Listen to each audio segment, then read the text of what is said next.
નમસ્તે દર્શક મિત્રો, આજે આપણે એક એવા વિષયની વાત કરવી છે કે જે મોટાભાગે મીડિયામાં બહુ ચર્ચા નથી થાય છે, ચર્ચા પણ બહુ ચર્ચા ઊંડાણપૂર્વકની ચર્ચા નથી થતી. અને એક જે ગુજરાતના સામાન્ય પ્રવાહથી એક અલગ પ્રકારનો એક પ્રવાહ આપણે કચ્છના નાના રણમાં આપણે જોઈએ છીએ. ત્યાં અગરિયાઓ મીઠું પકવે છે. એ મીઠું પકવવા માટે જમીનમાંથી પાણી લઈને એ ક્રિસ્ટલ મીઠું કે જે એક અનોખા પ્રકારનું મીઠું છે એ પકવે છે. પરંતુ થાય છે શું કે નર્મદા નહેરનું જે પાણી છે એ ત્યાં છોડી દેવામાં આવે છે. લગભગ ઉનાળો શરૂ થતાં અને શિયાળો પૂરું થતાંની વચ્ચે મોટાભાગના સમયમાં હોય છે. આજકાલનું નહીં, આ વર્ષે છોડાયું છે એવું નથી, દર વર્ષે છોડાય છે. અને છેલ્લા 14 વર્ષથી તે 12 થી 14 વર્ષથી તો સળંગ પાણી છોડવામાં આવે છે. એના કારણે અગરિયાઓને તો મોટું નુકસાન થાય જ છે, એમાં તો કોઈ સવાલ નથી. પણ એની રોજી રોજગારીથી લઈને બીજા ઘણા બધા પ્રશ્નો ઊભા થયા છે, સામાજિક પ્રશ્નો ઊભા થયા છે. અને સાથે સાથે જે સૌથી મોટી વાત છે કે ત્યાંના જે ઘુડખર છે, ઘુડખરને પણ જેટલી અસર થઈ રહી છે કે જે એક ગુજરાત માટેનું અનોખું પ્રાણી છે કે જે શિડ્યુલ 1માં પણ એને સમાવેશ કરવામાં આવ્યો છે. એનું જીવન પણ આમાં ખતમ થઈ રહ્યું છે.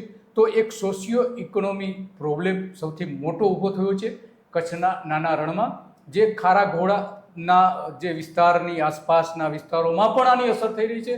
તો આ અંગેની સમગ્ર ચર્ચા આપણે અંબુભાઈ પટેલ સાથે કરીશું કે જેઓ કચ્છના નાના રણથી લઈને એ બધા વિસ્તારો જે છે જ્યાં મીઠું પકવવામાં આવે છે ત્યાંની છેલ્લા ઘણા વર્ષોથી એની ત્યાંના સામાજિક જીવન, અગરિયાઓના જીવન ઉપરની ફોટોગ્રાફી કરી રહ્યા છે. એ ફોટોગ્રાફી તો અનેક પ્રકારના એમના વિષયો અલગ અલગ સમાચાર પત્રોમાં, ખાસ કરીને ગુજરાત સમાચારમાં એ છપાતા રહ્યા છે.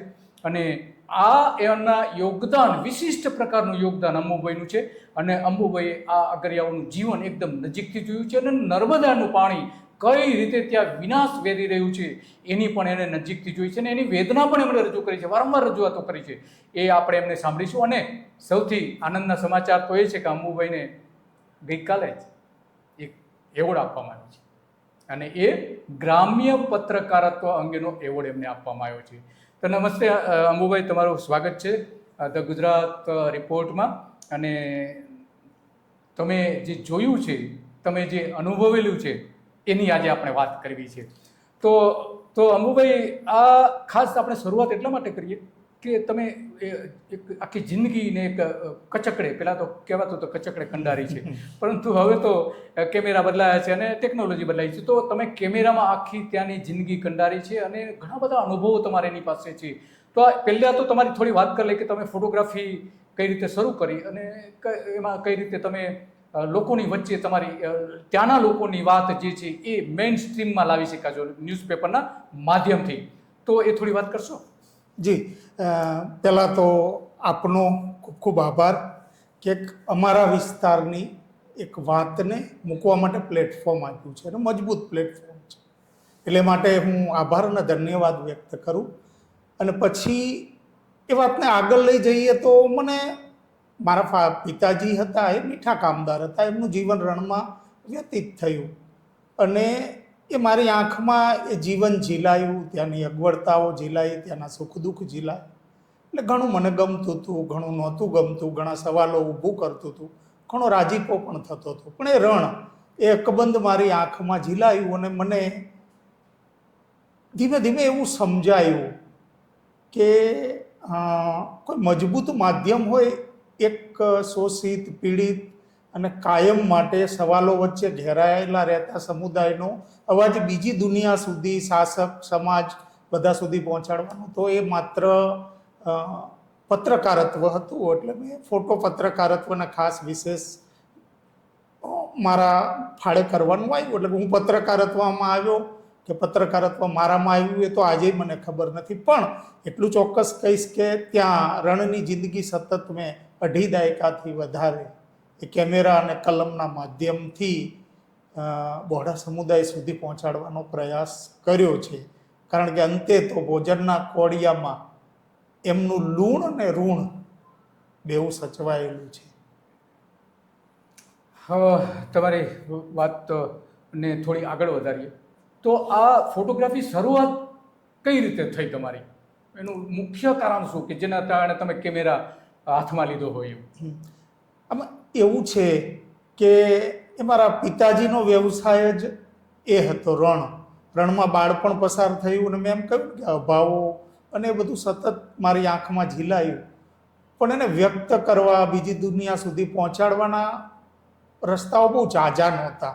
પોલિટિક્સમાં જઈએ અથવા તો કોઈ યુનિયન બનાવીએ કે પછી બીજું કરીએ, પણ એ આપણા ક્લેવરની વાત નહોતી. એટલે પછી એક દિવસ અચાનક ઘણું બધું કંઈ ગોઠવણ વગરનું થતું હોય એવું થઈ ગયું. એક ગામમાં ફોટોગ્રાફર આવ્યો, એની પાસે કેમેરો માગ્યો અને ક્લિક કરીને 4 લીટી લખીને પોસ્ટના ડબ્બામાં મોકલી દીધી. અને એ અઠવાડિયા પછી ગુજરાત સમાચારમાં ફ્રન્ટ પેજ ફોટો સ્ટોરી બાયલાઈન થઈ. અને મને લાગ્યું કે આ મજબૂત માધ્યમ છે, અને પછી આજ દિવસ સુધી એ સફર નથી અટકી. કેટલા વર્ષ થયા છે એને? આ વાતને લગભગ 26-27 વર્ષ થઈ ગયા. અચ્છા, બરાબર. એટલે સતત એની સાથે તમે જોડાયેલા છો. હા, આમ મારું તમે પીડા ગણો, મારું જે ગણો એ તો તમારે એમાં આ જે બધું થયું એમાં સૌથી જે તમને કહેવાય એમાં જે દુઃખના દિવસો કયા અને સુખના દિવસો કયા? ખરેખર અઘરો સવાલ છે, કારણ કે એ જિંદગી પાસે સુખ પણ છે અને દુઃખ પણ છે. ભૌતિક અગવડતાઓ વચ્ચે મીઠા કામદારો જીવે છે. આજે પણ 15-20 દિવસે એકવાર પીવા પાણી મળે. 1 થી 8 ધોરણ સુધી એક જ શિક્ષક ત્યાં જઈને ભણાવે. જેમ બધું ઉચકાતું જાય પણ અહીંયા મીઠાના ભાવો દબાતા જાય. આ બધી અગવડતાઓ વચ્ચે એ દરેકનું, મારું તમારું દરેકનું કાળજું ડંખે. સતત પરસેવો કરતો સમુદાય અને મથામણ કરતો હોય એ ખૂબ પરસેવો પાડ્યા પછી એ જો ઓછું પામતો હોય તો એ તો દર્દ થયા જ કરે. પણ આનંદ પણ એ વાતનો થાય કે આ બધી સ્થિતિઓને ઓળંગીને એના મોઢા ઉપર સ્મિત ક્યારેય વિલાયું નથી. કે તમે એના ઝૂંપડા સુધી જાઓ ને તો એ તમને કાવો પીધા વગર પાછો ન આવવા દે. એટલે આપણને એવું લાગે કે એની પાસે છે જે આપણા સૌ પાસે નથી. હવે સરકારભાઈ એવી દરખાસ્ત માંગી કે અમારા અગરિયા માટે કે સેફટી પારો બાંધવા માટે અમને થોડુંક સરકાર જો અમને ટેકો આપે તો અમે આ પાણીને આમ ટપી ન જાય એ માટે અમે પારો બાંધવાની મંજૂરી માંગી. તો પત્રકારભાઈને વિનંતી કરી કે સરકાર પાસે અમારો વિડીયો પોગાડો, ને કે અમારી રોજીરોટી છીનવી જાય એવું છે અને અમારા બાલ બચ્ચા નજરી પડે એવું છે. એટલા માટે અમે તમારી પાસે હાથ જોડી અને વિનંતી કરી કે સરકાર પાસે પહોંચાડી અને અમને આટલી એક આ પારાની થોડી જજી માટી નાખી લોકોને કરાવી દો. તમારી અભિનંદન, અને અગરિયા માટે આટલું કરો તો બહુ સારું છે. આટલા દુઃખોની વચ્ચે પણ ત્યાં ગીતો પણ ગવાતા હોય છે. હા, ગીતો ગાય. લોકસંગીત તો એમનું એક ઔષધ કહેવાય. અને એના તાંતણે તો મહિલા હોય, પુરુષ હોય, બધાએ એ સાતમ આઠમ આવે તો ઢોલે રમી અને એ પોતાના વેદના જે કંઈ હોય એ વેતી મૂકી અને જીવી જાય. બહુ સારી વાત કરી. પણ અંબુભાઈ, આજે જે વાત કરી છે સ્પેસિફિક આપણે જે વાત કરવી છે એ કે જે આ નાનું રણ છે, કચ્છનું નાનું રણ, એમાં દર વર્ષે ઉનાળો શરૂ થાય એ પહેલાં, ઉનાળો શરૂ થાય ત્યાર પછી પણ નર્મદાનું એકદમ બહુમૂલ્ય પાણી કે જે બચાવવા માટે આખું ગુજરાત એક સમય લડતું હતું, એ પાણી ત્યાં દર વર્ષે લાખો ગેલન પાણી એ કચ્છની રણમાં છોડી દેવામાં આવે છે નર્મદા નહેરથી. તો એની શું અસર થઈ રહી છે અને એ પાણી શા માટે છોડવામાં આવી રહ્યું છે એની થોડી તમે વાત કરશો? બિલકુલ. જો સવાલોની તો આપણે ઘણા બધા સવાલો છે. એમાંથી સૌથી જેમ સવાલો બદલાતા રહે છે એમ એક આ 15 વર્ષ પહેલાં નવો સવાલ ઉમેરાયો. અને જ્યારે પહેલી જ વાર 15 વર્ષ પહેલાં નર્મદાનું પાણી મીઠાના પાટામાં ફરી વળ્યું અને પહેલું જ પાણી દેગામ મીઠા મંડળીમાં આવ્યું, જે ખારાગોડાથી અંદાજે 4-5 કિલોમીટર થાય. અને ત્યાંના મંત્રી પ્રમુખનો ફોન આવ્યો ને એ વાતને હું ફોટોગ્રાફી અને એ તકલીફને વાચા આપવા હું ત્યાં પહોંચ્યો. અને 15 વર્ષથી સતત એ કેમેરો અને એ વાતને હું સતત એ મુદ્દાને નર્મદાના પાણી મીઠાના અગરમાં ફરી વળે એ વાતને વાચા આપું છું. એ મારા માટે રેકોર્ડ નથી, આનંદની વાત નથી, મારા માટે બદનસીબી છે કે એક બધા- નાના સમુદાય માટે જો મારે સતત 15 વર્ષ એકની એક વાત પ્રસાર માધ્યમોમાં લઈને જવી પડતી હોય તો કેમ ઉકેલ ન આવે? એટલે છે જ મુદ્દો 70 કિલોમીટરની 70 કિલોમીટર. હા, હું તમને એ જ પૂછવા દઉં. તો એ ટોટલ 70 કિલોમીટરની લંબાઈ છે અને પહોળાઈ કેટલો વિસ્તાર, કેટલા ચોરસ કિલોમીટરમાં મૂકવું હોય તો? થોડી ભૌગોલિક સ્થિતિ 1 મિનિટમાં હું સમજાવું. હા. 5000 ચોરસ કિલોમીટરનું રણ છે. એમાં દક્ષિણ દિશાનો એક પટ્ટો છે જે ખારાગોડાથી લઈ બજાણાથી લઈ અને છેક ટીક્કર હળવદ સુધી જાય છે. એટલે એમાં કુડા, ખારાગોડાથી નીકળો એટલે દેગામ, સુલતાનપુર, આગળ બીજા બધા ગામો આવતા હોય. કુડા નિમકનગર ગામ આવેલું 60 કિલોમીટર. એથી આગળ પણ 10-12 કિલોમીટર સુધી નર્મદાના પાણી 70 કિલોમીટર આપણે સાચું ગયું એ પટ્ટામાં ફરી વળે અને પહોળાઈ ક્યાંક 1/2 કિલોમીટર, ક્યાંક 1/4 કિલોમીટર. એટલે અમારે એવું કહીએ છીએ કે અમદાવાદને વરસભર પાણી પીવડાવી શકાય એટલું પાણી નર્મદાનું આ રણમાં વેડફાય છે. વેડફાઈ. એક આખા અમદાવાદ આખું વર્ષ પાણી આપી શકાય એટલું? હા, ઓહ, આ તો અત્યંત ગંભીર બાબત છે અમુભાઈ. કારણ કે આટલું મોટું પાણી જે છોડી દેવામાં આવે કે જેના માટે આપણે એક સમયે તો એવું હતું કે કેવડિયામાં એના માટે યુદ્ધ ખેલાયું એવું કહી શકીએ. સાચી વાત છે. તો હવે એ પાણી, બહુમૂલ્ય પાણી, જે સંપત્તિ આપણે, તમે સંપત્તિ જે શબ્દ વાપરો, એ સંપત્તિને આપણે છોડી દઈએ છીએ. આ તો બહુ અત્યંત ગંભીર છે. તો એની અસર શું થઈ રહી છે, ખાસ કરીને મીઠાના અગર ઉપર અથવા મીઠા અગરિયાઓ ઉપર શું અસર થઈ રહી છે આ પાણીની? 70 કિલોમીટરની પટ્ટીમાં પાણી ફરી વળે છે રણના મીઠાના આગરો. અને મહત્વની વાત એ છે કે આખું સેક્ટર સહકારી સેક્ટર છે, જે કોઈ વેપારીના અગરો નથી, કોઈ મલ્ટીનેશનલ કંપનીના કે નથી. નાના પોતાનું જોખમ વોરીને જે મીઠું પકવે છે 100% એ સમુદાય અગરિયા સમુદાય છે. એટલે દર વર્ષે પેલા ડિસેમ્બરમાં શરૂઆતમાં ફરી વળતું હતું, ડિસેમ્બરના એન્ડમાં, પછી 5 વર્ષ વીત્યા એટલે ડિસેમ્બરની શરૂઆતમાં, હવે નવેમ્બરની શરૂઆતમાં એ ફરી વળવાનો તબક્કો વહેલો થતો જાય છે અને સુકાવાનું પાણી છેલ્લે તબક્કો લંબાતો જાય છે. એટલે એવું કહે ને, ધીમે ધીમે કોઈ રોગ હોય ને એ લંબાતો જાય ને એમાં પાણી લંબાતું જાય. એટલે મીઠાના અગરો સીધી પટ્ટીમાં હોય એટલે પાણી તો જોશભેર વહેતું જ રહે, ક્યાંક ઢીચણ સમાણું, ક્યાંક એથી ઊંચું. એટલે મીઠાના જે ક્યારા હોય એની ઊંચાઈ મેક્સિમમ તમે ગણો તો 1.25 ફૂટ હોય. એથી વધારે મીઠાની માટીની પાળી ન હોય.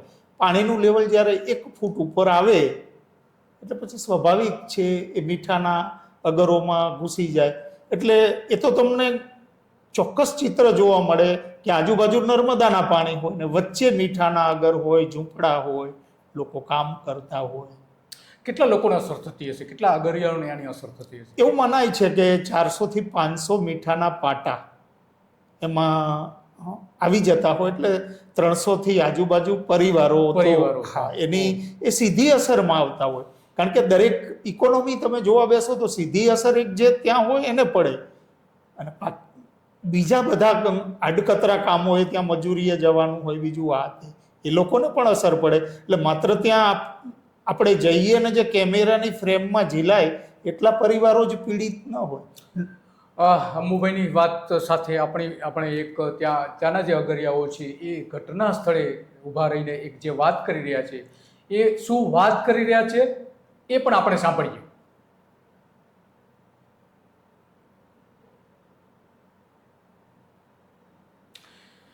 ઓકે અંબુભાઈ, હવે આ જે તમે વાત કરી એમાં ખાસ જે તમે આપણે જે એક ચર્ચા કરતા હતા એમાં તમે એક વાત કરી કે આ અગર જે મીઠું પકવે છે એના ભાવ પણ નીચે જઈ રહ્યા છે. તો કેટલું મીઠું એના કારણે નાશ પામતું હશે આ પાણીના કારણે? ઓછામાં ઓછું એક સોલ્ટ પેનમાં 500 થી 600 મેટ્રિક ટન ગણો તો 3-4 લાખ ઓછામાં ઓછા કહું છું, એથી વધી જાય. પણ એટલા મીઠું તો ઇફેક્ટેડ થતું હોય. બીજું, જેટલું વધે મીઠું એની એક ક્વોલિટી ગુણવત્તા સારી ન રહે. કારણ કે મીઠું છે ને એ આબોહવા આધારિત ઉત્પાદન કારણે ઓગળવા લાગે. હા, ભેજથી ઓગળે તો ખરું, પણ આજુબાજુ આટલા બધા કિલોમીટરમાં નર્મદાના પાણી ભરાયેલા હોય ને તો એને પૂરતી ગરમી ન મળે ને તો મીઠાનો આકાર પણ બગડે, એની ક્વોલિટી પણ બગડે. એટલે જે નક્કી કરેલા ભાવો હોય એક તો વેચવામાં તકલીફ પડે જ.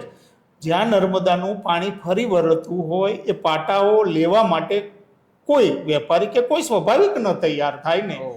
એ પાટા વચ્ચે કઈ રીતે ટ્રક લઈને મીઠું ભરે? ત્યાં લેવા તો જઈ શકે એમ નથી. હા, હા. એટલે વેચવું તકલીફ ભર્યું.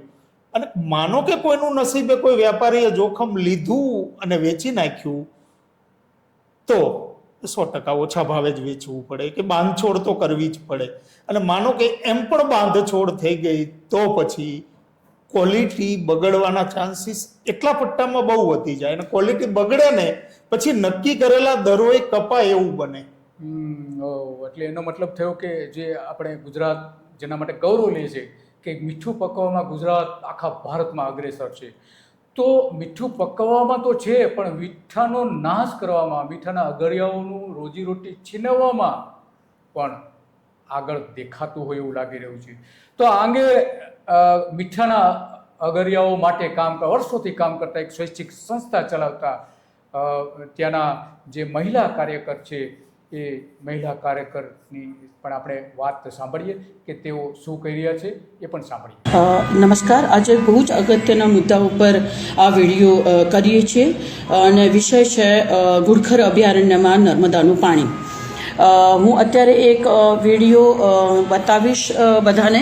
આ 15મી જાન્યુઆરીના રોજ રણનો લીધેલો વિડીયો છે અને આપણે વિડીયો ચલાવીએ તો આપણે જોઈ શકીએ કે રણની અંદર પુષ્કળ પ્રમાણમાં અભયારણ્યમાં પાણી છે. અને આ ઘુડખર અભયારણ્ય છે જે નોર્મલી 8 મહિના માટે સૂકો ભટ્ટ પ્રદેશ હોય છે. આ પાણી રણને મળતા એટલે અભયારણ્યને મળતા જુદા જુદા વોકળાઓ મારફતે રણમાં પહોંચ્યું છે અને રણમાં અવર જવર લોકોની શક્ય બને એના માટે લોકોએ સ્થાનિક એક નાનો પુલ બનાવ્યો છે. આ વાત હતી 15મી ડિસેમ્બરની. હું 15મી જાન્યુઆરીની હું એક બીજો રૂપેણ નદી જ્યાં રણમાં મળે છે એનો વિડીયો બતાવું છું જે અગાઉનો છે.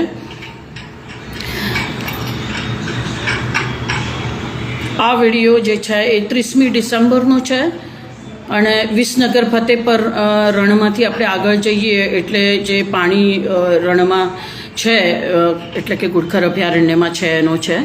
અને અહીં પણ પુષ્કળ પ્રમાણમાં આપણને પાણી જોવા મળે છે. આજનો આપણે સેટેલાઇટ ઇમેજ જોઈએ તો એમાં પણ આપણને જે રૂપેણ નદીનું પાણી રણની અંદર ખૂબ મોટા પ્રમાણમાં અને કિલોમીટર્સ સુધી અંદર પહોંચેલું જોવા મળે છે. હવે પ્રશ્ન એ આવે છે કે આ નદી શું બારમાસી નદીઓ છે? આ બધી રૂપેણ છે, બનાસ છે, આ બજાણાનો વોકળો છે, આ પાટલીનો વોકળો છે, બીજી ખારી નદી છે. શું આ બધી નદીઓ બારમાસી નદીઓ છે કે એને સળંગ આવી જ રીતે કન્ટિન્યુઅસ પાણી આખું રણમાં વહ્યા જ કરે? તો આપણે બધા જાણીએ છીએ કે એ વાત સાચી નથી. રણનું આખું તાસીર જ એ છે કે 4 મહિના પાણીમાં જ્યારે વરસાદનું પાણી હોય ત્યારે માંડ 2-2.5 મહિના એ પાણી હોય અને પછી એ પાણી માળિયાના રણના મોઢામાંથી નીકળી જાય એટલે એક સૂકો ભટ્ટ પ્રદેશ એ છે. અને એ ઘુડખર અભયારણ્ય તરીકે જ્યારથી પણ ડિક્લેર થયું છે ત્યારથી એનું સ્વરૂપ આ જ પ્રકારનું છે. અને ઘુડખરને આ જે સૂકો ભટ્ટ પ્રદેશ છે એ માફક આવે છે અને એટલે આપણે જાણીએ છીએ કે ઘુડખરની સંખ્યા જે છે એ પણ લગભગ 7,000 ઉપર ગયેલી છે. રણમાં દોડવું, રણમાં ફરવું એ એમનું જીવન છે અને એ એક એમની પરિસ્થિતિ એટલે એમની એ અનુકૂળ પરિસ્થિતિ જે છે એમનું પોપ્યુલેશન વધારવા માટે પણ બહુ અનુકૂળ રહી છે. તો વાત એ આવે છે કે જો આ નદીઓ બારમાસી નદીઓ નથી અને ઘુડખર અભયારણ્ય આવી રીતે ક્યારેય પાણીથી ભરાયેલું જાન્યુઆરી મહિનામાં કે ડિસેમ્બર મહિનામાં નહોતું, તો આ પાણી આવે તે ક્યાંથી અને આ પાણી ક્યાંનું છે? જ્યારે પણ આ પાણી વિશેની વાત થઈ છે ત્યારે અનેક અટકળો આ પાણી વિશે કરવામાં આવી છે. એવું પણ કહેવામાં આવ્યું છે કે આ પાણી જે છે એ વિરમગામ ને કડી નગરપાલિકાનું સુએજનું પાણી છે. એવું કહેવામાં આવ્યું છે કે આ પાણી સુજલામ સુફલામ માંથી જે યોજના છે એનામાંથી પાણી આવે છે. એવું કહેવામાં આવ્યું છે કે આ રણકાંધી ઉપર લોક થયેલું અંદર જમીનની અંદર ભૂગર્ભમાં જ્યારે ખેડૂતો સિંચાઈ કરે ત્યારે વધારાનું પાણી એટલે જેને આપણે જમણ કહીએ એ જમણનું પાણી લોક થઈને રણકાંધીમાં રહે અને પછી ધીમે ધીમે છૂટે અને પછી રણની અંદર એનો પૂર આવે. એટલે આવા અનેક અટકળો આ પાણી બાબતે કરવામાં આવે છે. અને આપણે જાણીએ છીએ કે આ અટકળો નથી, પણ આ પાણી જે સાચું કારણ છે એને છુપાવવા માટે કરેલા કે દર્શાવવામાં આવેલા એ ખોટા કારણો છે. સાચું કારણ તો એ છે કે નવેમ્બર, ડિસેમ્બર, જાન્યુઆરી મહિનામાં, ખાસ કરીને ડિસેમ્બર જાન્યુઆરી મહિનામાં રણકાંધીમાં આપણા જે ખેડૂત ભાઈઓ બહેનો છે એમને ખેતી માટે પાણી જોઈએ છે. અને એ નર્મદા ઉપર આધારિત એમની ખેતી છે, કેમ કે વરસાદ પછીના ટાઈમ માટે. અને એ નર્મદાની સામે રાહ જોઈને બેઠા હોય છે, નર્મદા કેનાલના પાણીની, કે જેથી કરીને આ પાણીથી એમની ખેતી કરી શકે. એટલે સ્વાભાવિક છે કે એમની માગણી નર્મદાના કેનાલના પાણી માટે આવવાની. અને એ માગણી જ્યારે આવે ત્યારે પાણી કેવી રીતે છોડે? તો આ નદીઓમાં છોડે, આ વોકળામાં છોડે. ખેડૂતો પણ એમને પાણી જોઈએ છે એટલે પાણી લે છે. એટલે ઘણીવાર એવું કહેવામાં આવે છે કે ખેડૂતો જે પાણી લે છે એ પાણી લીધા પછી એ પાઇપો એમ કે એમનેમ જ જાય છે, અને બધી આ કેનાલો, વોકળા અને નદીઓમાં જાય છે.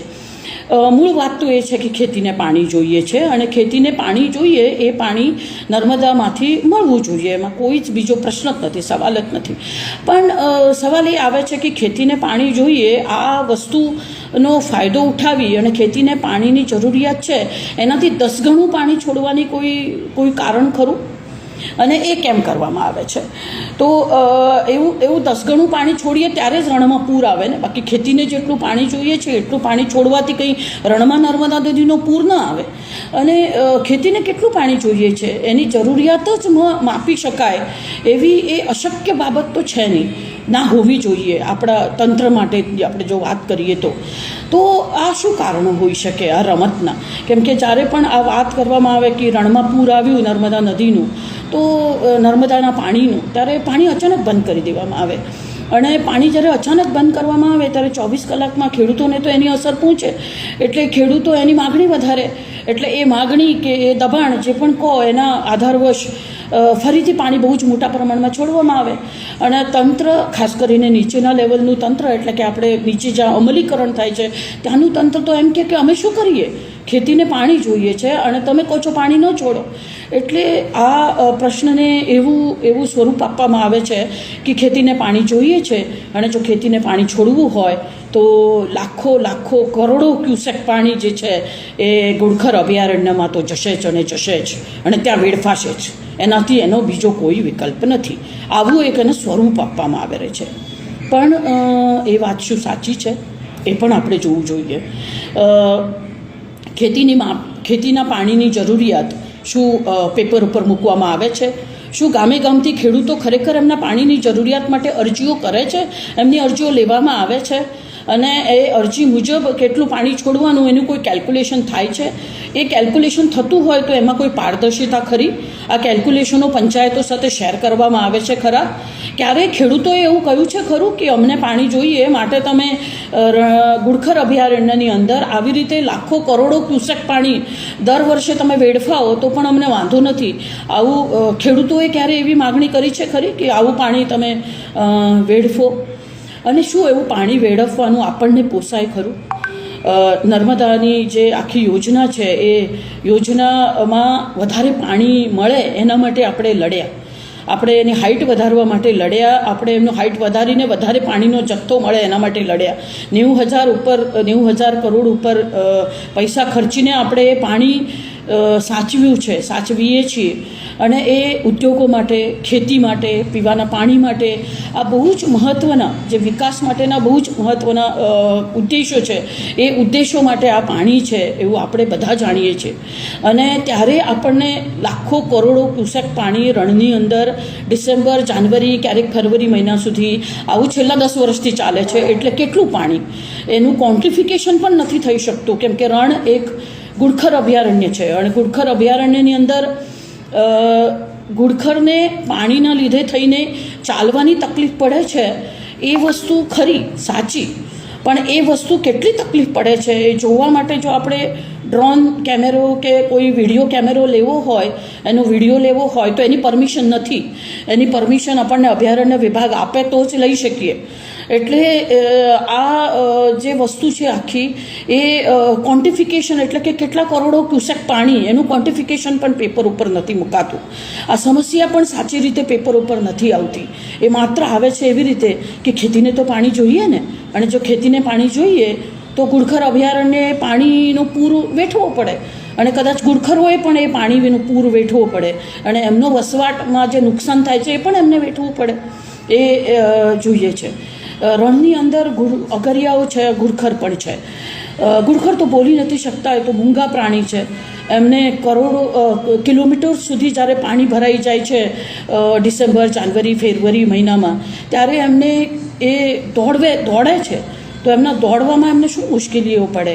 એ તરવાવાળું તો પ્રાણી છે નહીં કે પાણીમાં તરી શકે, કે તરીને જાય, કે પાણીની અંદર ડૂબકી લગાવીને આનંદ લઈ શકે આ પૂરનું, અને પૂરની અંદર આવેલા પાણીને માણી શકે. એવું તો એ પ્રાણી છે નહીં. પણ એને શું તકલીફ પડતી હશે એ તો તો આ હતા પંક્તિ જોગ કે જેમણે આ વાત કરી આપને.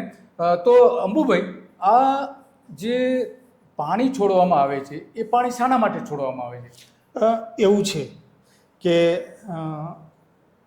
નર્મદાનું પાણી જ્યારે નહોતું, એ વિસ્તારમાં સૂકો પ્રદેશ હતો, નર્મદાનું પાણી આવવાથી ફાયદો ચોક્કસ થયો છે. પણ એ જે વ્યવસ્થાપનનો, નર્મદા નિગમના જે કંઈ તંત્ર છે ને, એને વ્યવસ્થાપનનો અભાવ છે. સીધું કોઈ તોડીને મૂકી નથી દેતું, પણ સિંચાઈ કરતા ખેડૂતો માટે જે ગામડાઓમાં છોડવામાં આવે છે પાણી, ખેતરો માટે અલગ અલગ દિશાઓમાં, કારણ કે 3-4 દિશાઓમાંથી પાણી રણમાં આવે છે. હા, ખારાગોડા તરફ. તો એ મેઇન કેનાલમાંથી આવે છે કે બ્રાન્ચ કેનાલમાંથી આવે? બધામાંથી, જ્યાંથી. કારણ કે એવું છે, જો મૂળ ભૌગોલિક સ્થિતિ એવી છે રણની કે ત્યાં કોઈ 12માસી નદી નથી. યસ. વોકડાઓ છે. વોકડાઓની અમારી લોકબોલીમાં એવો કે ચોમાસું જાય ને સુકાઈ જાય, છીછરા હોય, ઊંડાણ ના હોય, અને પાણીનો નિતાર, એટલે ક્યાંયથી પણ આવતું પાણી હોય વોકડાઓ વાટે રણમાં આવે. એટલે જે આ ખેતરો માટે જે નર્મદાનું પાણી છોડવામાં આવે એનું નિયમન ન હોય.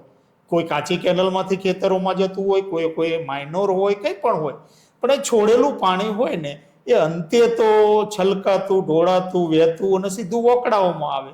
અને વોકડાઓ જે છે ને, આજે અમારા 12માસી જેવા થઈ ગયા. હા, એટલે બધું સીધી જ વસ્તુ છે કે નિશ્ચિત કરેલા કચ્છના નાના રણના. તો એ નહીં, તો આ પાણી જે આવે છે એ કેનાલ તૂટે છે એટલા માટે આવે કે જે વધારાનું પાણી જે છેડામાંથી બહાર આવીને તે રણમાં આવે છે? કઈ રીતે આવે? ના, કેનાલ તૂટતી હોય એ તો આવે જ જ્યારે એ રોજ ન બનતા અકસ્માતો હોય. છેડાનું પાણી પણ રોજ બનતા અકસ્માત. પણ જે બકનડી અથવા તો કોઈ રીતે દરવાજા ખોલીને ખેડૂતોને પાણી આપવું જ જોઈએ, કારણ કે એ પણ આપણા દેશની જીવાદોરી છે. પણ એનું નિયમન નથી. કેટલું એટલે વધારાનું પાણી આમાં છોડી દે છે ખેડૂતો પોતે, અથવા તો ખેડૂતોનો કોઈ હિસ્સો ન હોય. અચ્છા, નર્મદા નિગમ દ્વારા પાણી વધારે, એનું નિયમન જવાબદારી નર્મદા નિગમની છે. ઓકે. એટલે કેટલું આપવું, કયા રસ્તે આપવું, એના માટે શું વ્યવસ્થા હોવી જોઈએ, કેટલો જથ્થો આપવો, કેટલો, એ કેલ્ક્યુલેશનનો અભાવ હશે એવું માની લઈએ. અચ્છા, તો એ કેલ્ક્યુલેશન કરે કે ભાઈ આટલો જ જથ્થો પાણીનો આપવાનો છે તો આટલા ખેડૂતોને પૂરતું છે, એ જો નિયમન કરે તો એ અટકી જાય. હા, 100% છે. તમે બિનજરૂરી, તો એનો મતલબ કે એનો સોલ્યુશન છે. બિલકુલ, દરેક સમસ્યાના સોલ્યુશન પડેલા જ હોય છે. સવાલ એ સોલ્યુશન સુધી પહોંચવાનો છે. અને આપણે તો અધિકારપૂર્વક કહી શકીએ કે ખૂબ ઉત્કૃષ્ટ એન્જિનિયરિંગ જે છે ને એ તો નર્મદા નિગમ પાસે જ છે. અને આપણે આ તો એ એન્જિનિયરો માટે તો સાધારણ સમસ્યા ગણાય. એટલે આપણે તો અપેક્ષા રાખીએ કે 15 વર્ષ આમને આ માટે કેમ કાઢ્યા, એ આપણા માટે મૂંઝવતો કોયડો છે. તો અંબુભાઈ, આમાં સૌથી મોટો સવાલ એ છે કે અગરિયાનું તે નુકસાન થાય જ છે આ પાણીથી, તો એના કારણે જીવસૃષ્ટિને શું નુકસાન થાય છે? કારણ કે કચ્છનું નાનું રણ એ અલગ પ્રકારની જીવસૃષ્ટિ ત્યાં છે, અલગ પ્રકારનું ઘાસ થાય છે. એટલે કે ત્યાં જે આખી એક કુદરતી રીતે ડેવલપ થયેલી જીવસૃષ્ટિ છે એમાં ઘુડખર પણ આવી જાય છે. તો આ બધાને કઈ રીતે અસર, તમે શું જોયું ત્યાં, ખાસ કરીને ફોટોગ્રાફી કરવા જતા હો ત્યારે તમે એમાં કઈ રીતે જોયું છે કે શું વિનાશ થઈ રહ્યો છે? જો પાયાનો પ્રશ્ન છે, માનવ સંસ્કૃતિ છે ને, કોઈ પણ બીજા જીવ વગર એકલી ન ટકી શકે. એકબીજાના અંકોડા બધા સાથે જોડાયેલા હોય. એમાંથી એકાદને હટાવી દો તોય બધું નીચે પડે, અને એકાદ બિનજરૂરી વસ્તુને ઉમેરી દો તો પણ નીચું પડે. એટલે અને એમાં ગ્રામ્ય સંસ્કૃતિ છે. ગ્રામ્ય સંસ્કૃતિના તાણાવાળા, જેને આપણે ઇકો શબ્દ આપીએ કે જે કંઈ શબ્દ આપીએ, પણ એ તાણાવાળાનો સાદો દાખલો આપું કે એ જ્યાં પાણી ફરી વળે છે એની સામેના કાંઠે દેગામ, સુલતાનપુર આવા ગામડાઓ છે. આ તરફ અમારું ખારાગોડા, ઓડુ, ચિકાસર, મીઠાગોડા આ બધા ગામડાઓ છે. એકબીજાનો રોટી બેટીનો વ્યવહાર છે. પરણીને દીકરી જાન આવતી હોય તો લઈ દીકરી જાય, ત્યાંથી દીકરી અમારે આવે. આ બધા માટે નજીક હોવું ખૂબ જરૂરી છે એકબીજાના આદાન પ્રદાન માટે. એટલે સોશિયલ જે છે ને બાઉન્ડિંગ એ બહુ મજબૂત રહે. પણ આ પાણી આવતા 15 વર્ષથી દેગામ અમારા ખારાગોડાથી 6 કિલોમીટર થાય, એ આજે 35 કિલોમીટર થઈ ગયું. સુલતાનપુર ગામ છે એ 7-8 કિલોમીટર થાય ખારાગોડાથી. હવે એને ફરીને જવું હોય તો 60 કિલોમીટર થતું હશે અંદાજે. એટલે લોકોને નર્મદાએ નોખા પાડી દીધા. લગ્ન પ્રસંગો, ટાણા, સુખ દુઃખ, તહેવારો આ બધામાં જે લોકો સરળતાથી ભેગા થતા હતા ને એ હવે જુદારો ભોગવતા થયા. એટલે આનું નુકસાન, પેલું પૈસાનું નુકસાન તો તમે છે ને સહાયો જાહેર કરીને કંઈ કરીને વાળી શકશો, પણ જે સંસ્કૃતિ ખરડાય છે ને જે તૂટે છે ને એનું નુકસાન છે ને ક્યારેય ભરપાઈ ન થાય ને એના માઠા પરિણામ છે ને એ દેખાવા લાગે. તો અમુક એનો મતલબ એ થયો કે આ જે અગાઉ કોઈ કલ્પના ન કરી હોય એ પ્રકારની સાંસ્કૃતિક જે વિભાજનની વાત આવી રહી છે.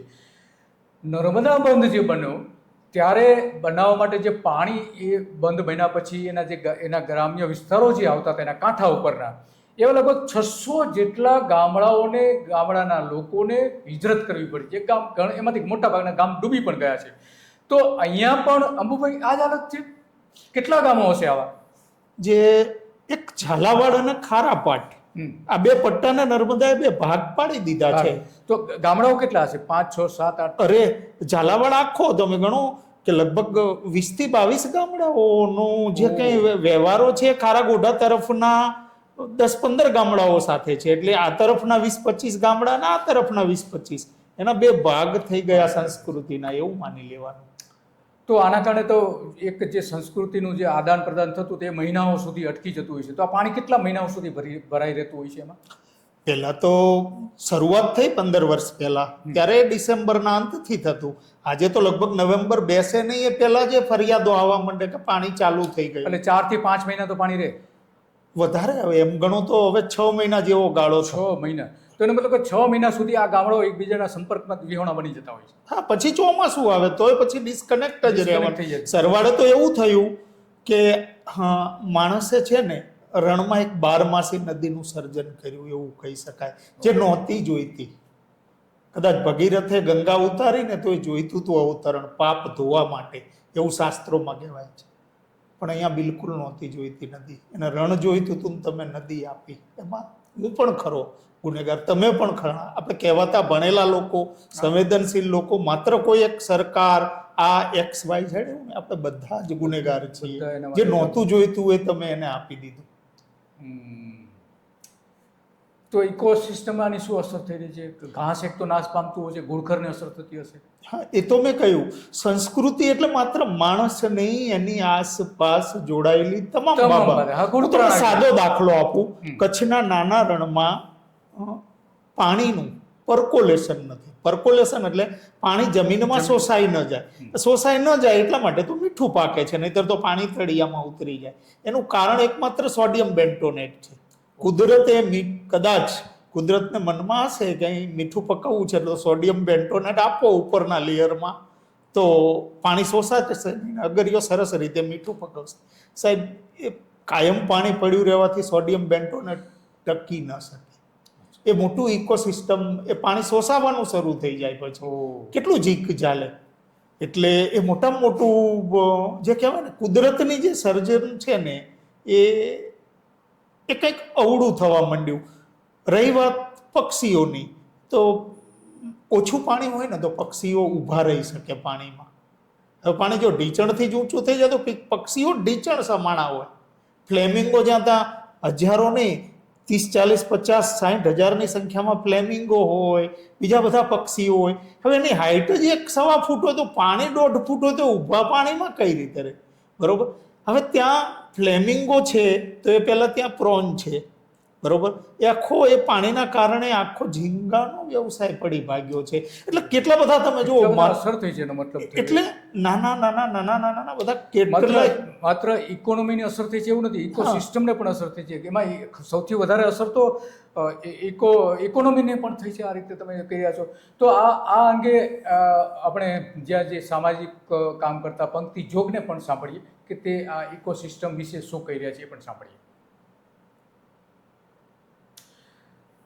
તો અંબુભાઈ, આમાં શું ઉકેલ, શું કરવું જોઈએ, લોકોએ શું કરવું જોઈએ, સરકારે શું કરવું જોઈએ, અને ત્યાં કામ કરતા લોકો આમાં શું યોગદાન આપી શકે છે? ચોક્કસ.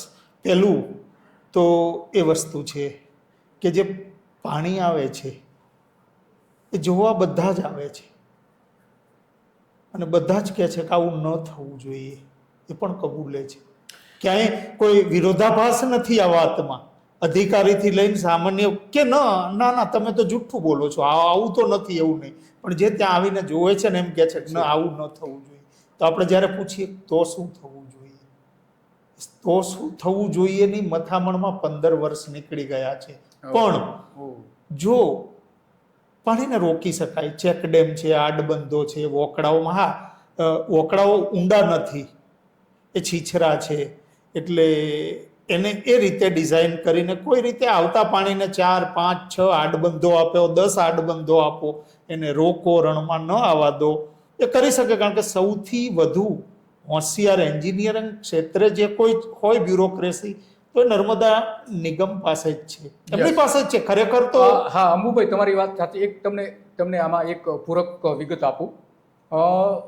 ગાંધીનગરનું જ્યારે હું રિપોર્ટિંગ કરતો હતો ત્યારે જયનારાયણ વ્યાસ નર્મદા મંત્રી હતા. એમણે એ વખતે પત્રકારો સમક્ષ કહ્યું હતું, મને બરાબર યાદ છે, એમણે એવું કહ્યું હતું કે આ નર્મદા નેર એટલી લાંબી અને એટલી કેપેસિટીવાળી પાણી છે કે માનો કે એક જગ્યાએ નર્મદા નેર તૂટે તો આજુબાજુના ખેતરોથી લઈને આજુબાજુના જે ગામડાઓ છે એમાં મોટા પ્રમાણમાં વિનાશ વેરી શકે છે.